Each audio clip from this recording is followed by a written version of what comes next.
Assalamualaikum warahmatullahi wabarakatuh.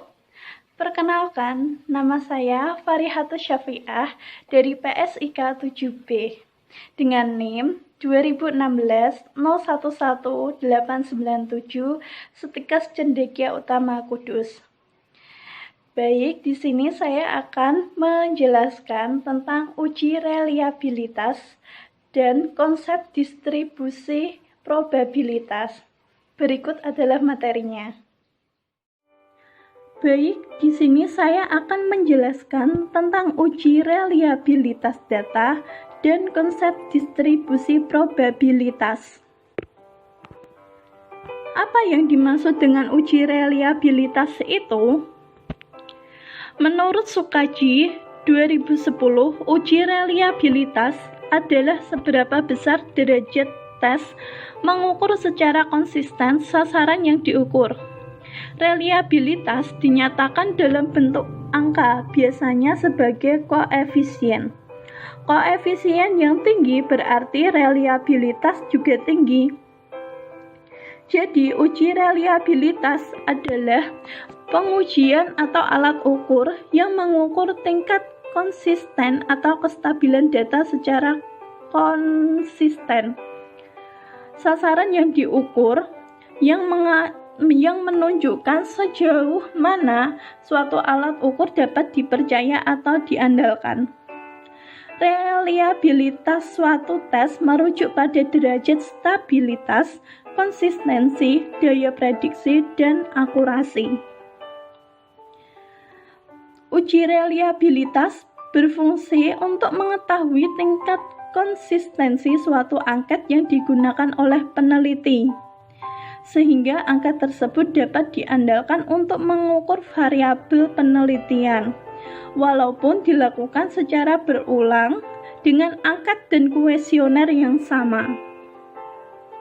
Dalam penelitian yang menggunakan metode kuantitatif, kualitas pengumpulan data sangat ditentukan oleh kualitas instrumen atau alat pengumpulan data yang digunakan. Suatu instrumen penelitian dikatakan berkualitas dan dapat dipertanggungjawabkan jika sudah terbukti validitas dan reliabilitasnya. Biasanya sebelum dilakukan uji reliabilitas data, dilakukan uji validitas data terlebih dahulu. Hal ini karena data yang akan diukur harus valid, dan baru dilanjutkan dengan uji reliabilitas data.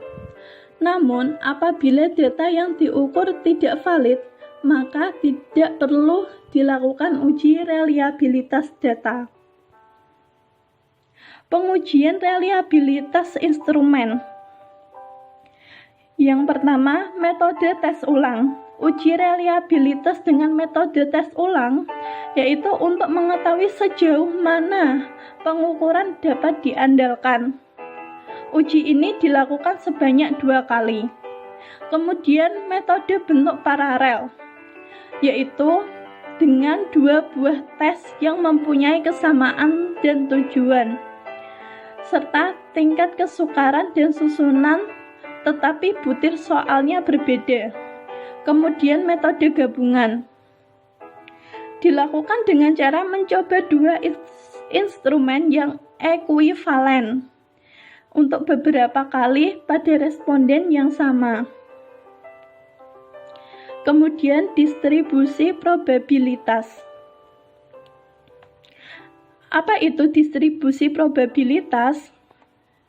Distribusi probabilitas adalah sebuah susunan distribusi yang mempermudah untuk mengetahui probabilitas sebuah peristiwa, yang merupakan hasil dari setiap peluang peristiwa. Sebuah ukuran atau besaran yang merupakan hasil suatu percobaan atau kejadian yang diacak dan mempunyai nilai yang berbeda. Distribusi probabilitas adalah suatu distribusi yang menggambarkan peluang dari sekumpulan variat sebagai pengganti frekuensinya. Fungsi distribusi peluang pada umumnya dibedakan atas distribusi diskrit dan distribusi peluang kontinu. Kunci aplikasi probabilitas dalam statistik adalah memperkirakan terjadinya peluang atau probabilitas yang berhubungan dengan terjadinya peristiwa tersebut. Untuk mengetahui keseluruhan probabilitas dari kemungkinan outcome yang terjadi, seluruh probabilitas kejadian tersebut akan membentuk suatu distribusi probabilitas. Macam-macam distribusi probabilitas. Yang pertama, distribusi probabilitas discrete. Variabel discrete, setiap harga variabel terdapat nilai peluang, serta peluang discrete terbentuk bila mana jumlah semua peluang sama dengan 1. Nilai penjumlahan peluang sama dengan 1 dari setiap kejadian yang mungkin terjadi. Variabel yang dinilai dapat diperoleh dengan cara menghitung. Variabel dari sampel yang diambil dari populasi ini bertujuan untuk mempermudah pemahaman teori sampel dan pembahasan hipotesis pada pengujian selanjutnya. Distribusi binominal, yaitu ciri-cirinya setiap percobaan hanya memiliki 2 peristiwa, yaitu ya atau tidak. Probabilitas suatu peristiwa adalah tetap, tidak berubah untuk setiap percobaan. Percobaannya bersifat independen. Jumlah atau banyaknya percobaan yang merupakan komponen percobaan binominal harus tertentu. Kemudian rumus binominal suatu peristiwa. Probabilitas suatu peristiwa dapat dihitung dengan mengalihkan kombinasi susunan dengan probabilitas salah satu susunannya.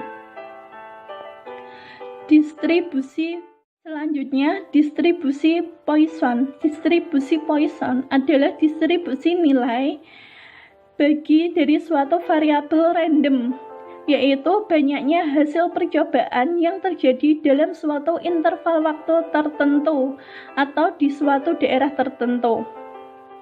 Fungsi distribusi probabilitas distrik yang sangat penting dalam beberapa aplikasi praktis. Poisson memperhatikan bahwa distribusi binominal sangat bermanfaat dan dapat menjelaskan dengan sangat memuaskan terhadap probabilitas binominal. Ciri-ciri distribusi Poisson. Percobaan Poisson memiliki ciri yaitu hasil percobaan pada suatu selang waktu dan tempat tidak tergantung dari hasil percobaan di selang waktu dan tempat lain. Peluang terjadinya suatu hasil percobaan sebanding dengan panjang selang waktu dan luas tempat percobaan terjadi. Rumus distribusi Poisson yaitu dapat digunakan untuk menghitung probabilitas dari jumlah kedatangan. Misalnya, probabilitas jumlah kedatangan nasabah pada suatu bank pada jam kantor. Distribusi ini digunakan untuk menghitung probabilitas menurut satuan waktu. Sekian dan terima kasih. Cukup sekian materi yang dapat saya sampaikan. Semoga bermanfaat. Kurang lebihnya saya mohon maaf. Terima kasih. Wassalamualaikum warahmatullahi wabarakatuh.